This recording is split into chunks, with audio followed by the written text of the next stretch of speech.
siguiente ponente que va a hablar es Beatriz Gallego Muñoz. Beatriz es licenciada en Historia por la Universidad del País Vasco y en Antropología Social y Cultural por la UNED y máster de Estudios Interdisciplinares de Género por la Universidad Autónoma de Madrid.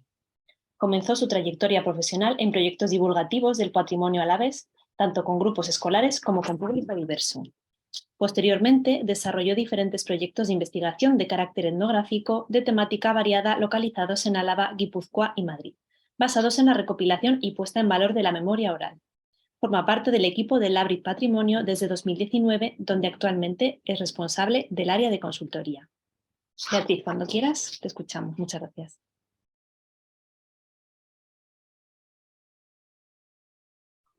Hola, muchas gracias. Muchísimas gracias a la Dirección General, a la Subdirección y al IPCE y a toda la gente que ha participado en la organización de estos 2 días que prometen intensos, especialmente a Sara. Y dar también la bienvenida y saludar al resto de ponentes y al resto de asistentes a estas jornadas. Voy a compartir la pantalla.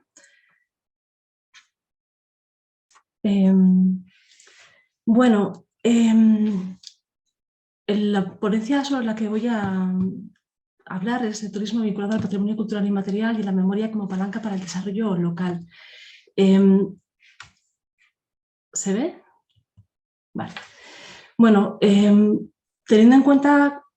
que la aproximación de la BRIT es un poco quizás diferente a la de a lo mejor otras estructuras, voy a hacer una breve presentación realmente de qué es la BRIT para después centrarme en el potencial que vemos al patrimonio cultural inmaterial y a la memoria oral como motor de desarrollo local, no solamente a nivel de turismo, sino también a otros niveles. Me centraré después en el caso de Esteríbar y en concreto en una iniciativa llamada Los Puentes de Larga y la conclusión será muy breve también. Empezaré diciendo que en la BRIT Patrimonio nos gusta denominarnos mineras de la memoria. Nosotras hacemos...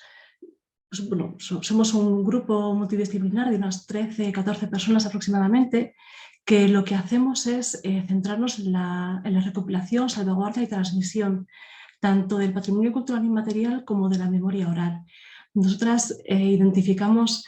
ambos elementos como si fueran vetas realmente, ¿no? de una mina, que es todo el patrimonio cultural inmaterial, toda la memoria oral. Decimos que descendemos a esa mina para extraer los lingotes y para después hacer con esos lingotes lo que haya que hacer, lo que se requiera en cada momento, ¿no? Esos lingotes se convierten en joyas que pueden tener la forma, el tamaño y la duración y la utilidad que se le quiera dar.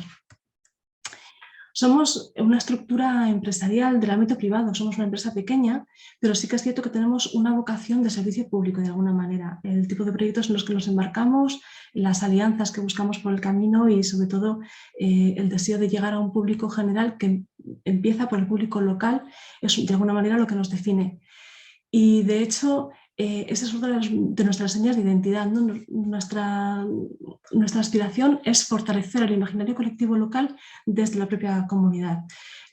Es cierto que hay unas labores de gabinete, pero realmente nuestra interlocución es con la comunidad y queremos que sea de esa manera en la medida de lo posible y durante todo el mayor número de pasos posible dentro de cada proceso, de cada proyecto, ¿no? Esos proyectos suelen terminar con una presentación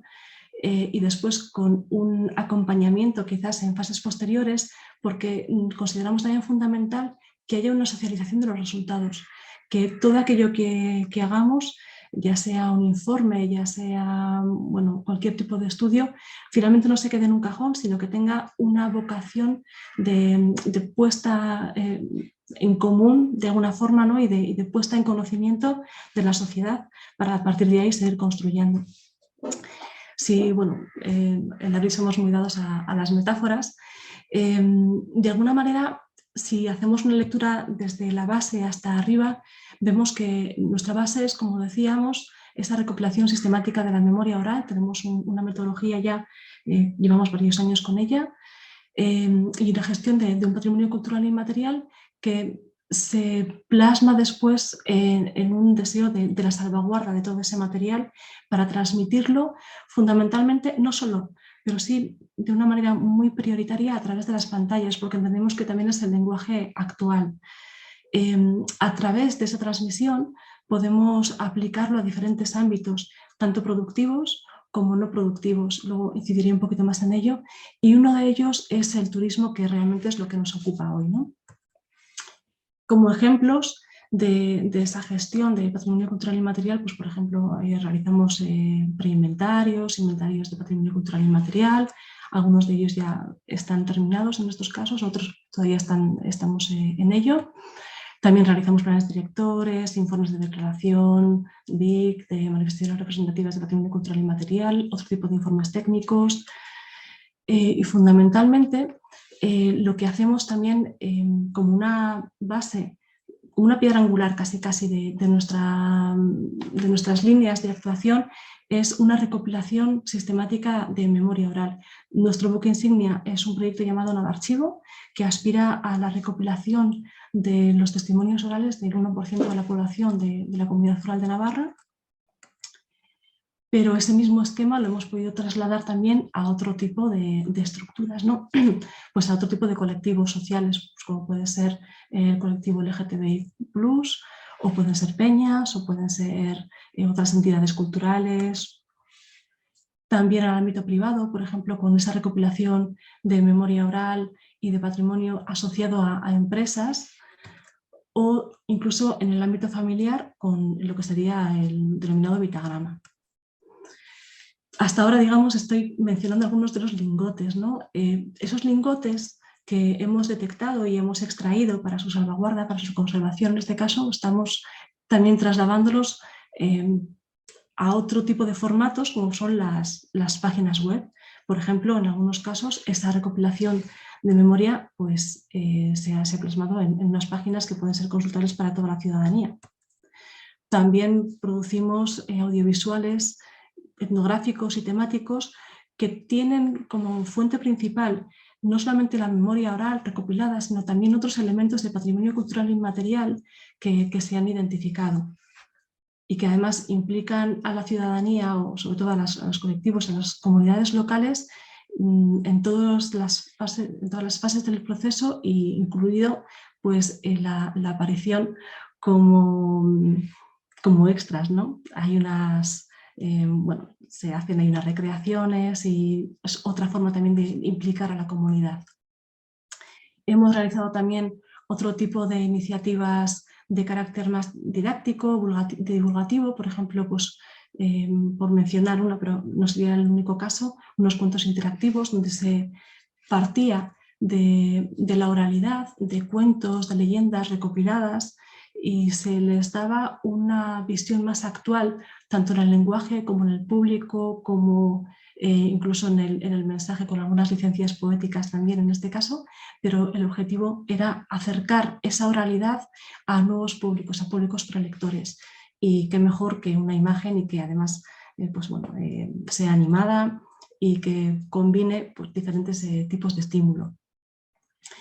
Y a nivel también, y empezando a tocar con el ámbito turístico, sí que hacemos visitas guiadas, pero unas visitas guiadas, digamos que no son unas visitas al uso, ¿no? Tenemos un público local y también de zonas relativamente cercanas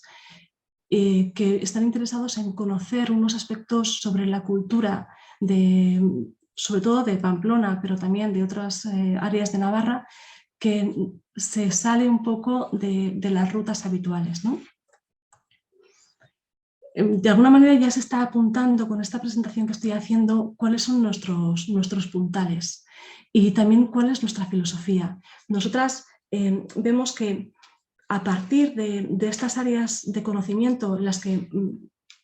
son realmente nuestras áreas de conocimiento, que son el patrimonio cultural inmaterial y la memoria oral, a partir de ahí se puede construir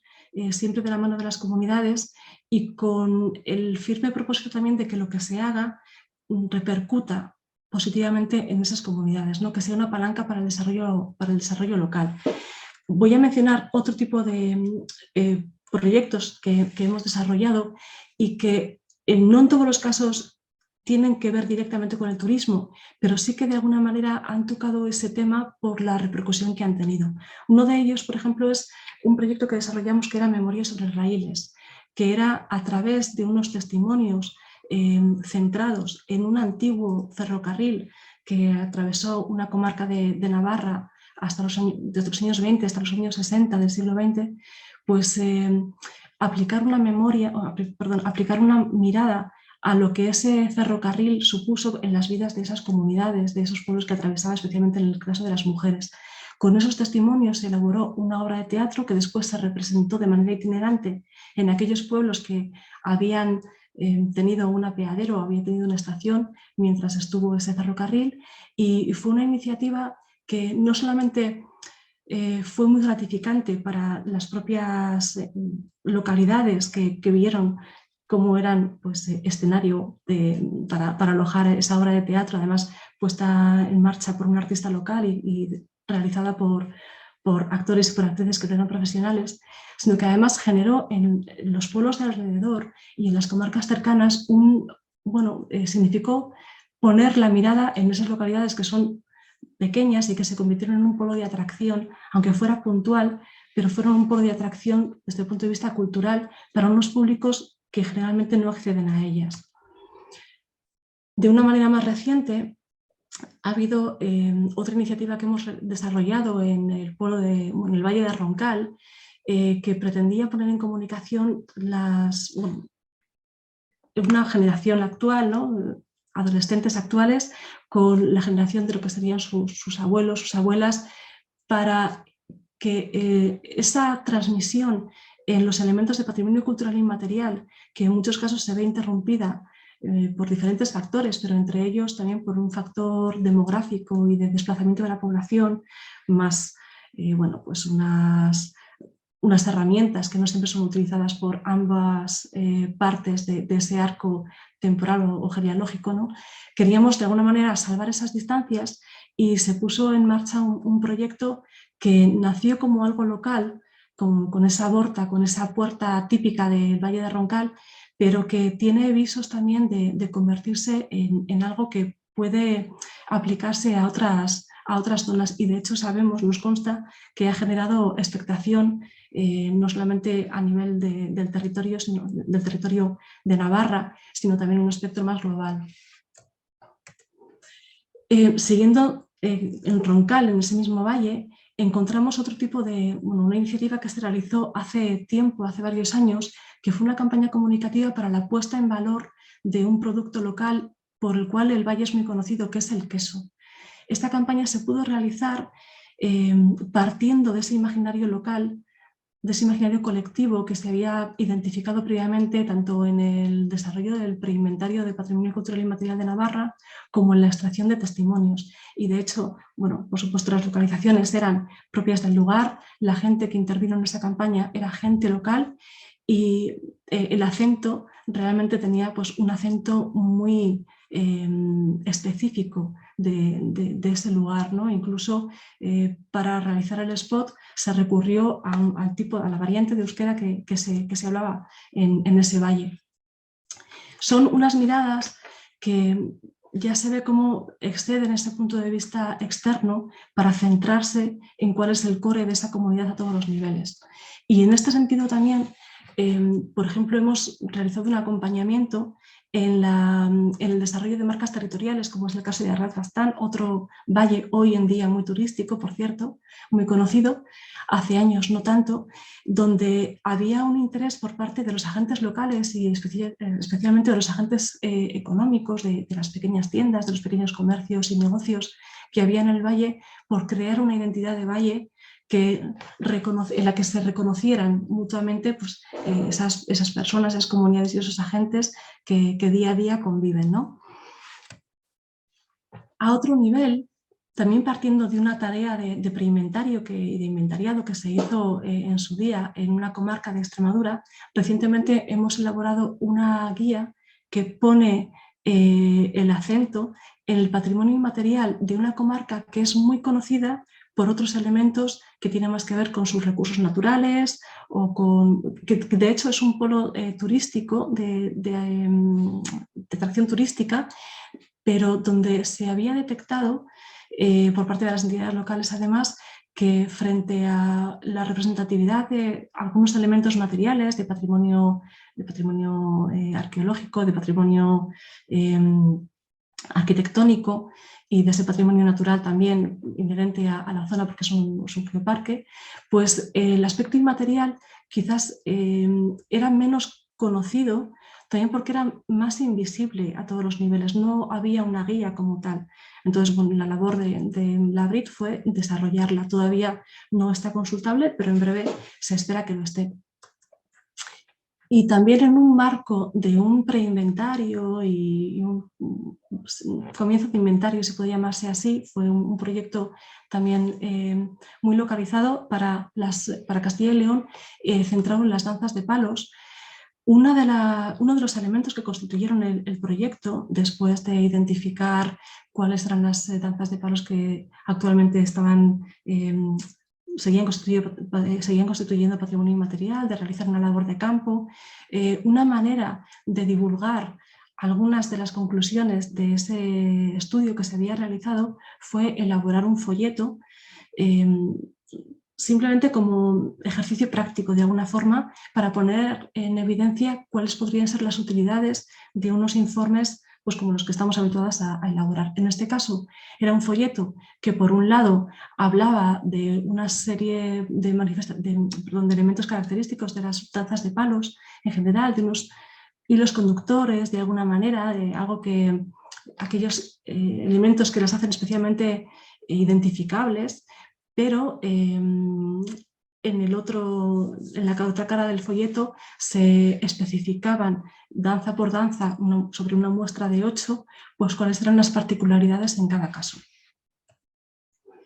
Y si nos centramos ya más en aspectos turísticos y en iniciativas que tienen que ver directamente con el turismo, tendríamos que mencionar una iniciativa que desarrollamos hace un par de años, que fue en el caso de Puente la Reina, una demanda que se nos hizo, ¿no? Ahí, curiosamente, en Puente la Reina se había realizado unos 10 años antes aproximadamente la recopilación de la memoria oral. Se habían recabado unos 8 o 10 testimonios de gente que fue desgranando cómo era la vida en esa localidad, pues la vida que habían conocido hace 60, 70 años. Lo que querían, lo que se nos transmitió cuando se dirigieron a Labrit fue que de alguna manera querían poner en valor ese patrimonio, esas perlas que denominamos nosotros, que habían identificado, ponerlas en valor para el turismo, porque sí que es cierto que Puente la Reina, en la medida que es una población por la que transcurre el Camino de Santiago, recibe visitantes, pero sobre todo para la gente del pueblo, para las nuevas generaciones. Entonces lo que se nos pidió fue hacer una búsqueda en esos 8 o 10 historias de vida que se habían recabado entre todos los pasajes que se habían identificado y detectar aquellos elementos que podían ser más transversales, más identitarios, donde la población se viera más reflejada y que permitieran de alguna manera hacer no solamente un homenaje a la gente mayor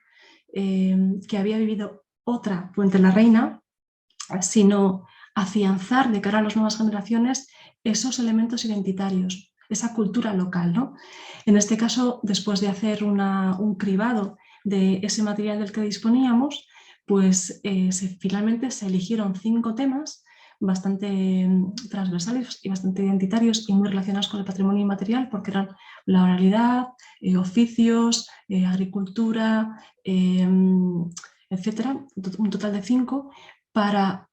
situar unos paneles explicativos en determinados puntos del territorio, de la localidad, donde con una QR se tenía acceso a esos testimonios que habían sido previamente identificados. A diferencia de otras QRs que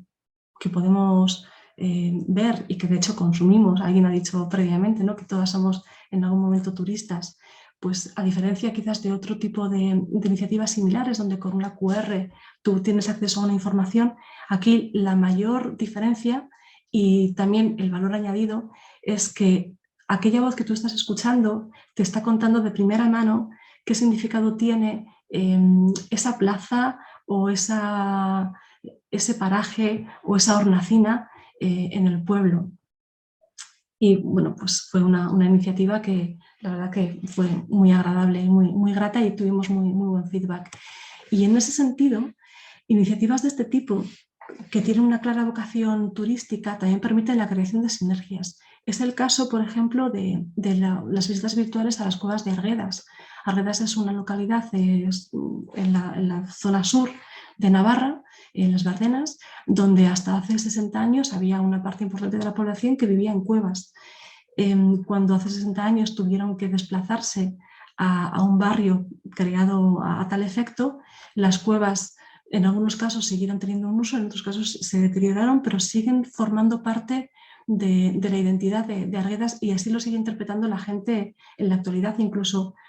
bueno, por supuesto, la gente que vivió en ellas, pero incluso la gente que no ha vivido en ellas y siempre ha oído hablar de ellas. En este caso hubo una iniciativa para poder realizar visitas virtuales por dentro de esas cuevas,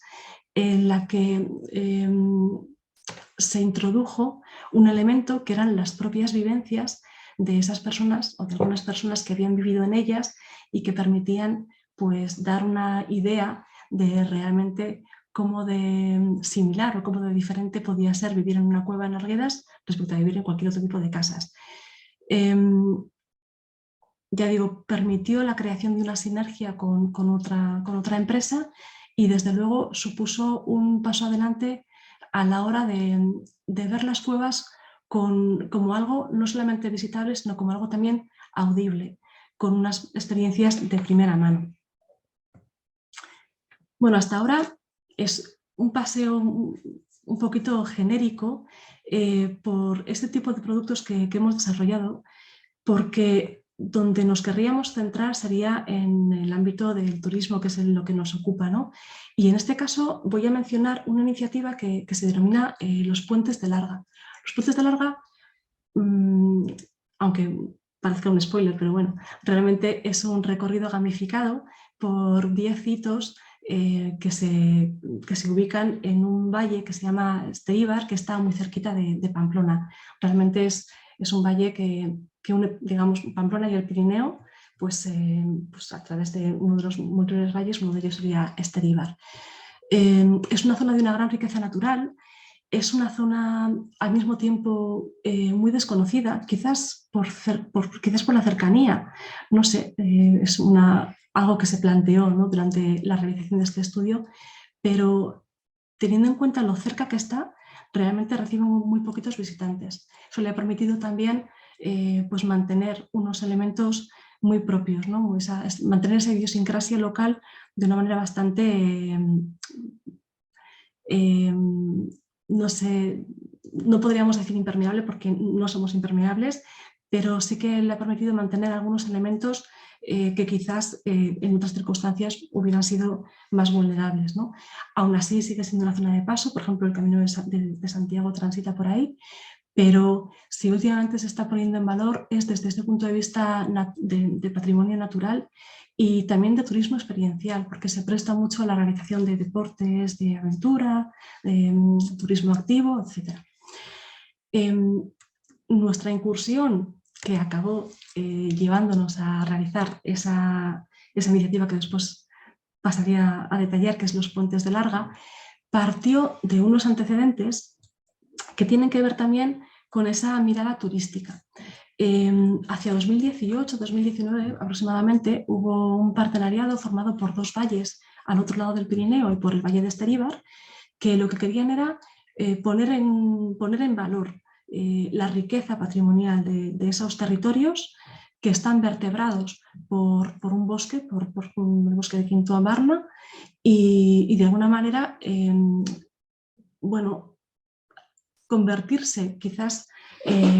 o por lo menos atraer un foco que hasta ahora estaban notando que no tenían, siempre desde un punto de vista de turismo sostenible. No estamos hablando de que se desarrollen grandes eventos conocidos internacionalmente, ni muchísimo menos, pero sí eran conscientes de que tenían un potencial que merecía la pena pues, recabar y que merecía la pena también pues decir, aquí estamos, ¿no? Entonces, en ese marco, ese gran partenariado, a la BRIT,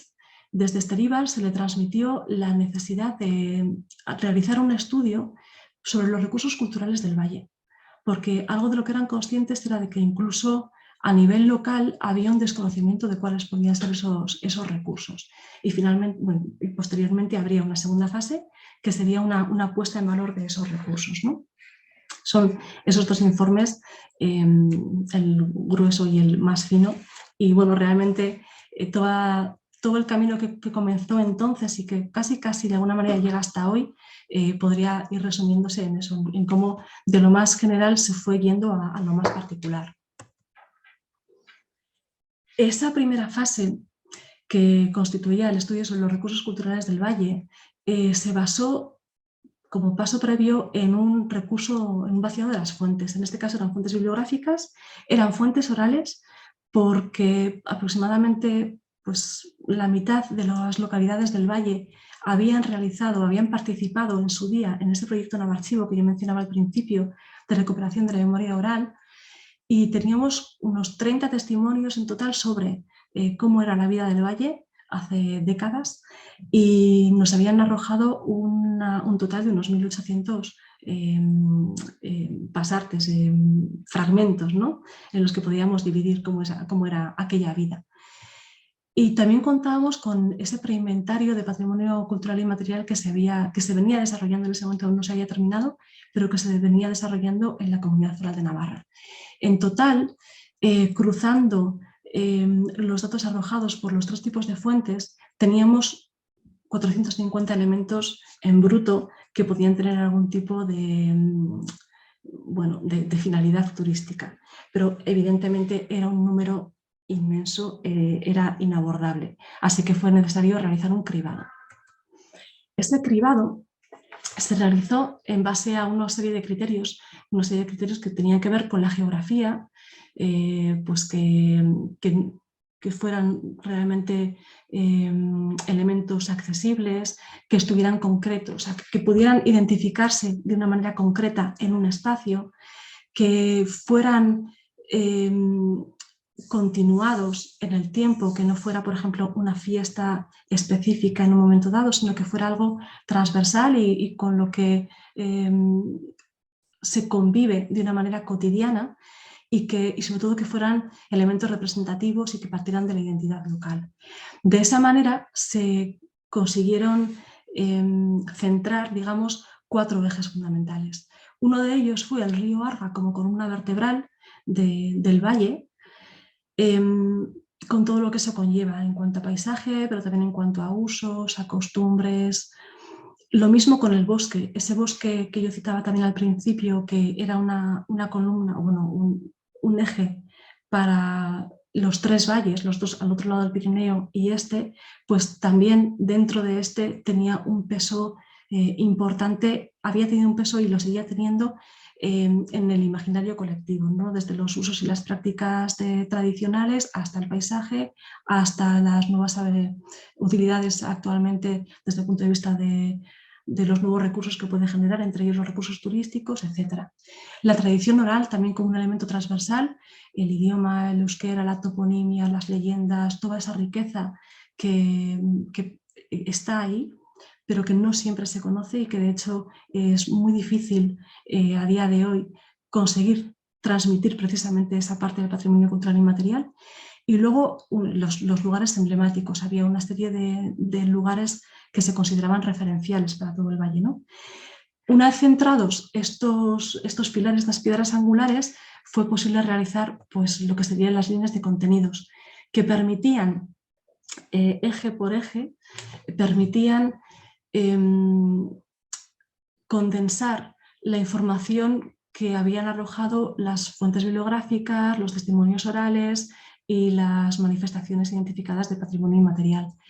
Aún así, bueno, el punto de vista seguía siendo muy general, porque lo que no queríamos era dejarnos nada por lo menos sin identificar. Estas líneas que se establecieron para cada uno de los ejes fueron cotejadas por una comisión local y con las aportaciones que recibimos, pues pudimos establecer una serie de líneas maestras. Esas líneas maestras también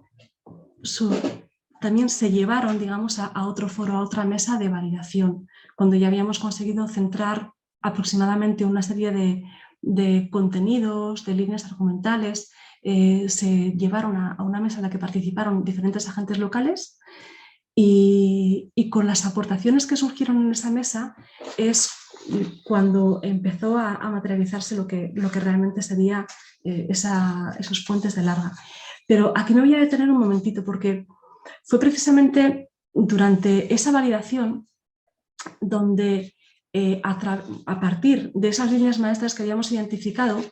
comenzamos a identificar algo que hasta entonces, desde nuestra perspectiva, se nos había quedado un poco en el aire, que eran precisamente los riesgos. Hasta entonces yo creo que habíamos sido muy conscientes de cuáles eran las oportunidades, pero en esa mesa de validación surgieron una serie de dudas, de debates, se plantearon alternativas a algunos de los hitos que se habían propuestos, que se discutieron allí mismo por parte de los agentes locales, y en los argumentos para aceptar o para rechazar algunas de las propuestas era muy interesante esa visión, sobre todo porque tenían en cuenta de qué manera la afluencia de visitantes, fuera mucha o poca, todavía no podíamos dimensionarlo y a día de hoy tampoco lo podemos hacer porque es muy joven este proyecto, pero era muy interesante ver cómo sobre propuestas que se iban dejando sobre la mesa se iban haciendo aportaciones en el sentido de identificar qué problemas podía potenciar unos hitos frente a otros. Y cuando hablo de problemas me refiero a problemas logísticos, pero también a otro tipo de cuestiones que podían de alguna manera atentar a la comodidad, a la vida cotidiana, al transcurso de la vida como la habían conocido las propias comunidades locales. Y eso, por supuesto, es algo que hay que tener en cuenta, porque uno de los mayores riesgos que puede tener también un proyecto de estas características es que haya una desafección, que las propias comunidades locales lo sientan como algo ajeno y que no lo vivan, que no lo sientan como algo propio y que lo rechacen, ¿no? Entonces, sí es cierto que se hicieron unas aportaciones que enriquecieron aquellas líneas maestras que habíamos identificado. Y fue así como elaboramos una propuesta de contenidos que sería lo que es el germen del actual Puentes de Larga, todavía muy en un proceso inicial, pero con una filosofía, con unos hitos identificados y con unas razones para identificar esos hitos y no otros que tenían, bueno, que han supuesto, yo creo que el mayor anclaje de todo el proyecto, ¿no? Con eso terminaba esta fase de estudio preliminar sobre las potencialidades del valle y teníamos también que realizar una segunda fase que iba a consistir en concretar esas potencialidades en un plan de acción. Para ello se convocó a los agentes locales dividiéndolos en 3 sectores. Por una parte estaba el sector hotelero, por otra el sector servicios, pues bares, restaurantes, también comercios locales, etc. Y luego un tercer sector que englobaba tanto a las administraciones locales como también a medios de comunicación, a entidades culturales que trabajaban ahí, a otras entidades deportivas o de ocio. Se hicieron 3 sesiones diferentes, pero con la misma temática y con la misma metodología. Se planteó de una manera breve qué era lo que se había realizado hasta ahora, cuáles habían sido todos esos pasos previos, de dónde partía el proyecto y a dónde se quería llegar. Se dividieron, bueno, se repartieron también esos hitos que se habían identificado como esas líneas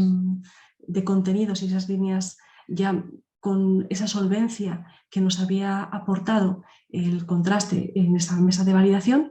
y se les pedía también su opinión desde el punto de vista de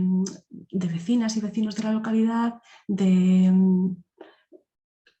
dueños o dueñas de comercios, de gestores de la vida de alguna manera, ¿no? de esas localidades.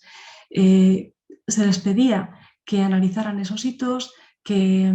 establecieran las debilidades, las fortalezas y las oportunidades sobre todo, ¿no? Centrándonos en ese aspecto positivo, pero sin dejar de lado las amenazas y las debilidades que podía tener, no solamente esos hitos que se habían identificado, sino también en general cuáles eran un poco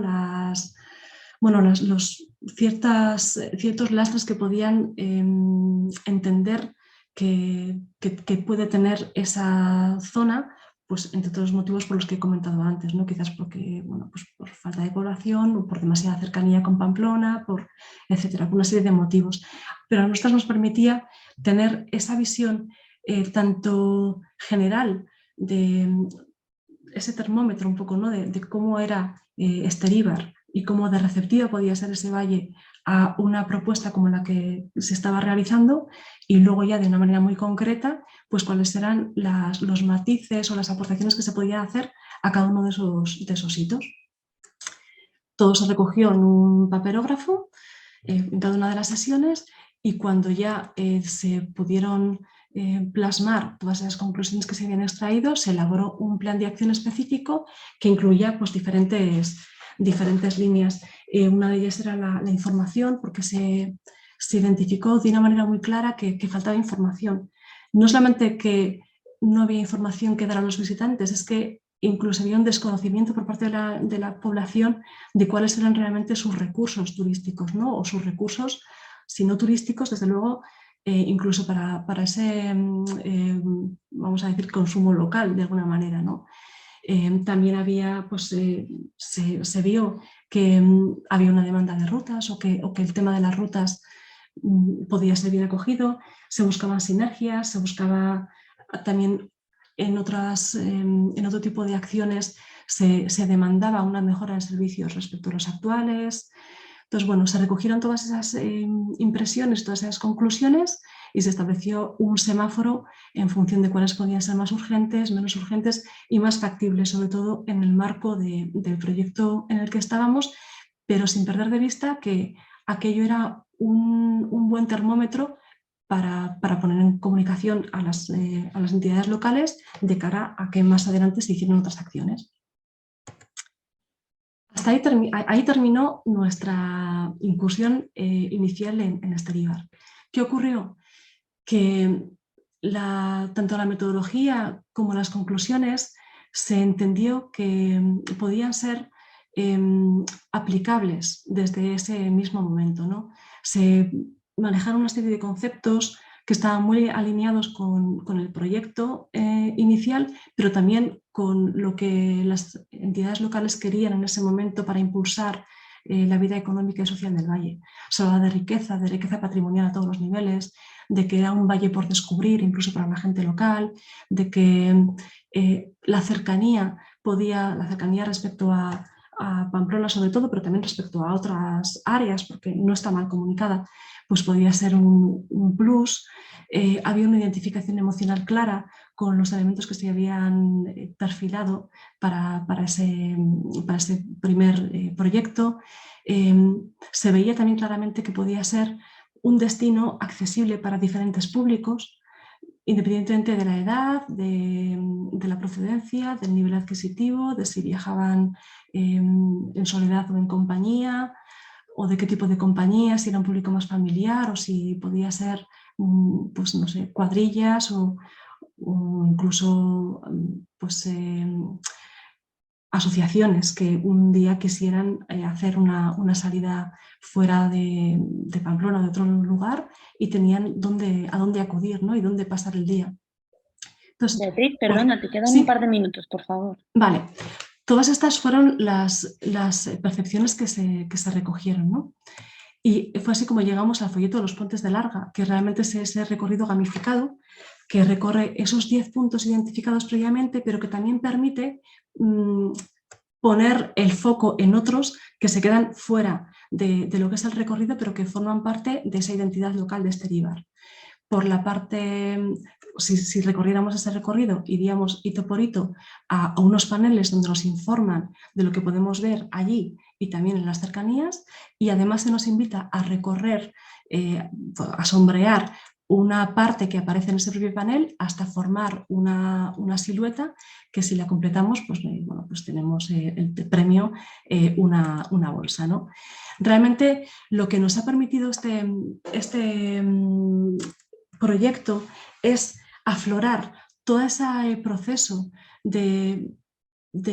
acompañamiento a la comunidad, de puesta en valor de su patrimonio cultural inmaterial y de su memoria oral, como realmente los verdaderos activos desde el punto de vista de aplicación turística, que son esas herramientas, son las que manejamos y son las que, desde nuestro punto de vista, desde el punto de vista de la BRIT,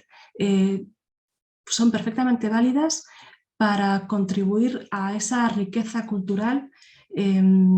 que no deja de ser también una forma de salvaguardar el patrimonio cultural inmaterial. Muchísimas gracias.